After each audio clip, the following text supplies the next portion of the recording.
Hi betting experts, on Friday the 31st of July, full betting expert preview now of day 4 at Glorious Goodwood. The ground quickening up all the time, hot and sunny day on the cards. It's sure to be all about speed. It's really competitive again. Hopefully we found a few winners on what's been a pretty successful week so far for us.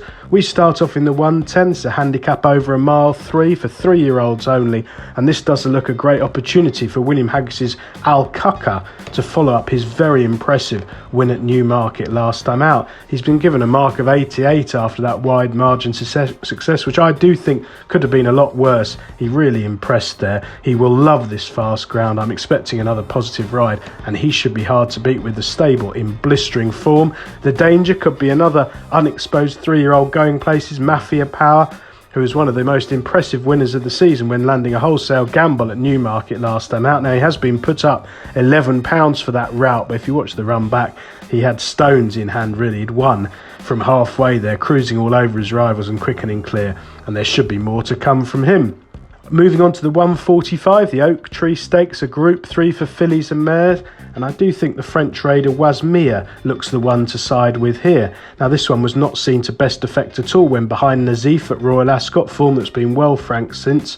If you watch that run back, she was dropped right out and never landed a blow. Finished with running left in a very strange and muddling race. I'm sure she'll get a much more attacking ride here from James Doyle and take an awful lot of beating, and invitational Roger Varians could be the danger. This one simply went off far too hard on her seasonal debut 45 days ago, bolting into a clear lead and understandably fading out of things over a furlong out. I think she'll be seen in a different light under a patient ride back at 7 furlongs, and she should go well. The 215, this is the betting expert nap of the day, the Bonham's Thoroughbred Stakes over a mile, a Group 3 for 3-year-olds only, a small but select field.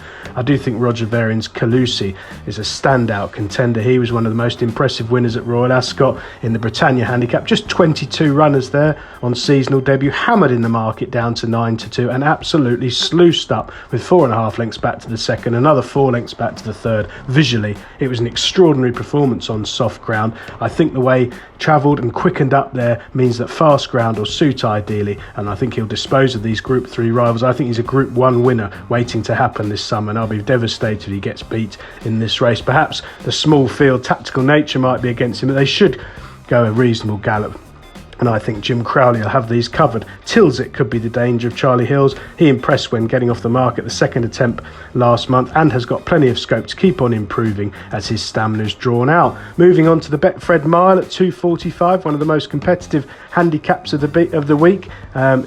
Wide open, 8-1 the field for looking this morning with Montatham heading them. He's a big runner, but I prefer Jamie Osborne's Cliffs of Capri. Now, this 6-year-old, you would have thought, wouldn't be still improving, but he does seem to be. He ran an absolute screamer last time out when finishing second behind the well-backed Blue Mr. Ascot last week, running on well. The step back up to a mile will suit him. Fast ground ideal, and he should go close with any luck in running. And the obvious one, Montatham of William Haggis's. He only won on the nod when heavily backed at Sandown last time out, but that was a funny little race. He was ridden with plenty of confidence and did just enough. And the runner up there, Dark Vision, has come out and franked the form by taking a listed prize at Pontefract next time out. So that's pretty solid. Our betting expert value angle selection runs in the next, the 315, the King George Stakes over 5 furlongs. I do think Liberty Beach is much better value at 6-1 than Batash at 1-2, and I'm going to side with John Quinn's filly.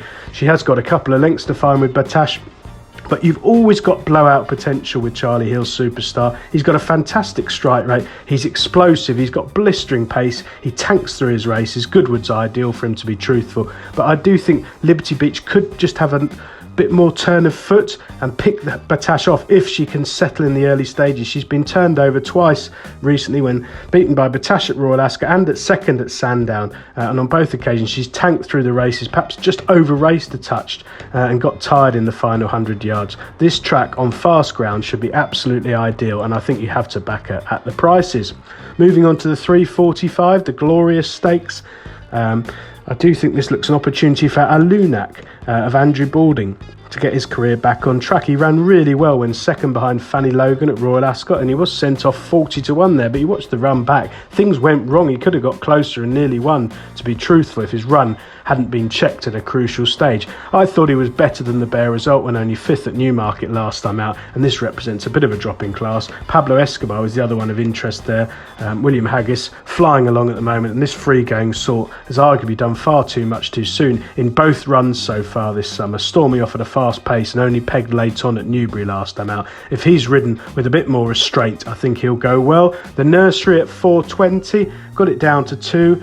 Simon Christopher, a stable going great guns, and they've got some very nice 2-year-olds this season. This one looked very useful in making all of the running and routing the field on just his 3rd career start at Windsor 18 days ago. I think he's crept into this Nursery on a reasonable mark. It certainly could have been worse, and he can land this. I'm sure he'll be a very well-backed horse later on. Perotto of Marcus Dragoni, another yard who, to be honest, over the last 5 or 6 years has disappeared a bit, but this season he's bounced back. He's got some really nice horses, 2- and 3-year-olds. And this one could be on a generous mark. He got off the mark last time out and is now starting off in handicaps with Dwyer booked. He should go well. He looks the main danger to Zamani. And to round off day 4, the Maiden Fillies Stakes, I thought Ventura Diamond was quite eye-catching at Sandown, behind Miss Jingles.